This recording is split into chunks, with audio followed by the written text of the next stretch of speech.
হবিগঞ্জে হামলার প্রতিবাদে বিভিন্ন স্থানে বিক্ষোভ কর্মসূচি পালন করছে জাতীয় নাগরিক পার্টি।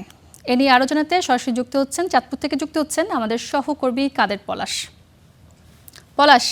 আমাদেরকে জানাবেন যে সেখানে তো আসলে হবিগঞ্জে হামলার প্রতিবাদে বিভিন্ন স্থানে যে কর্মসূচি পালন হচ্ছে সেখানকার বর্তমান পরিস্থিতি কি এবং যারা বিক্ষোভ করছেন তারা কি বলছেন?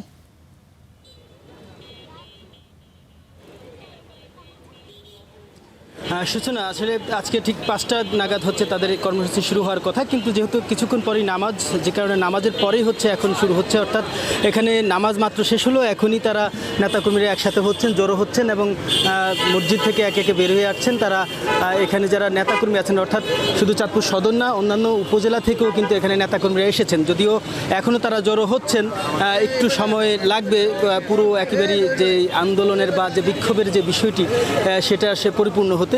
আমরা একটু কথা বলতে চাই এখানকার যে এনসিপির যে সভাপতি আছেন মাহবুব আলম, আসলে আপনাদের আন্দোলনের দাবিটা কি? আমরা তো জানি যে আপনাদের কেন্দ্রীয় নেতাকর্মীর উপর হামলা হয়েছে, আপনাদের দাবি কি এবং কোনো আলটিমেটাম দিবেন কিনা? জি ধন্যবাদ। আসলে আমাদের দাবিটা হচ্ছে যে আপনার রাষ্ট্রের সকল অধিকার নিয়ে বিরোধী দল রাষ্ট্রের বিভিন্ন অসঙ্গতি নিয়ে কথা বলবে, এটাই স্বাভাবিক নিয়ম।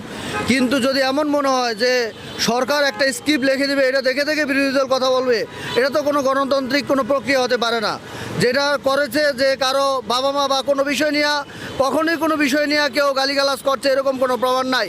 অবশ্যই মানুষ, আমাদের নেতাকর্মীরা প্রত্যেকেই তাদের দুর্নীতি, তাদের অপশাসন, তাদের চাঁদাবাজি বিভিন্ন বিষয় নিয়ে কথা বলছে, এটা তো কোনো অপরাধ হতে পারে না, আর এটা বলাটাই স্বাভাবিক। এর আগে যত বিষয় নিয়ে কথা বলছে প্রত্যেকটা বিষয় হচ্ছে যে মানুষ অতিষ্ঠ, মানুষ তাদের চাঁদাবাজি বিভিন্ন বিষয় নিয়ে অতিষ্ঠ, এজন্য তাদের এই অসঙ্গতিগুলি সমালোচনা করারই দায়িত্ব বিরোধী দলের। এটাই আমাদের কেন্দ্রীয় নেতারা করেছে। কি ধরনের আন্দোলনে আপনারা করছেন বা কি ধরনের কর্মসূচি পালন করবেন? ইনশাআল্লাহ আমরা অবস্থান কর্মসূচি পালন করছি। এখানে আপনারা দেখতেছেন যে ভবিষ্যৎ অতীতে ভিন্নমত দমনের জন্য স্বৈরাচার হাসিনা যে প্রক্রিয়া বাছাই করে নিত, যে তাদের সন্ত্রাসী বাহিনীকে রাস্তায় নামিয়ে বিরোধী দলের মানুষকে দমন করার জন্য যে সন্ত্রাসী কায়দা ব্যবহার করত, বর্তমান সরকারি একই পন্থা একই ধারায় বাংলাদেশ পরিচালনায় এগিয়ে যাচ্ছে। পুনরায় আবার সেই স্বৈরাচারী কায়দায় বিরোধী দলের মত প্রকাশের স্বাধীনতা তারা হরণ করছে সন্ত্রাসী কায়দায়। আমরা এর তীব্র নিন্দা ও প্রতিবাদ জানাচ্ছি। আসলে এখানে নেতাকর্মী এসেছেন, জড়ো হয়েছেন এবং আমরা দেখছি যে আইন শৃঙ্খলা বাহিনীও কিন্তু আছে এখানে একেবারে নিরাপত্তার জন্য, কোনোভাবেই যাতে কোনো প্রকার বিশৃঙ্খলা না হয়। এবং এখানকার এনসিপি যারা নেতাকর্মী আছেন, অর্থাৎ সদর উপজেলা পর্যায়ে যারা নেতাকর্মী আছেন তারাও এখানে আছেন। তারা কিন্তু দাবি করছেন যে যেহেতু তাদের কেন্দ্রীয় নেতার উপরে হামলা হয়েছে, সেই হামলার সাথে সম্পৃক্ত যারা তাদেরকে যাতে দ্রুত গ্রেপ্তার করা হয়, না হয় তারা পরবর্তীতে আরও কঠোর কর্মসূচি দেবে। সূচনা।